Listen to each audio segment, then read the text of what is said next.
Hi guys, এখন আমি আমার ম্যাথ স্যারের কাছে পড়বো, দেন আপনাদের সাথে দেখা করতেছি। স্যারের কাছ থেকে পড়ে উঠতে দেখি ৯টা বেজে গেল। নাস্তা করব না ডিনার করব এটা ভাবতেই মনে হলো যে ডিনারটাই সেরে ফেলি।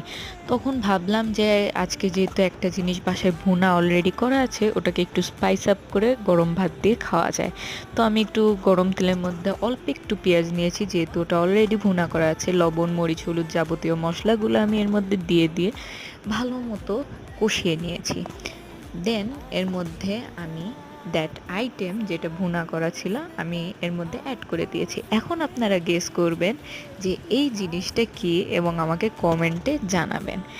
তো এইটা হচ্ছে আমার রাতের ডিনার হবে এবং আমি এটাকে ভালো মতো আবার মিক্স করে নিয়ে ৫ মিনিটের জন্য আমি এটাকে আরও ভালো করে কুক করে নিব।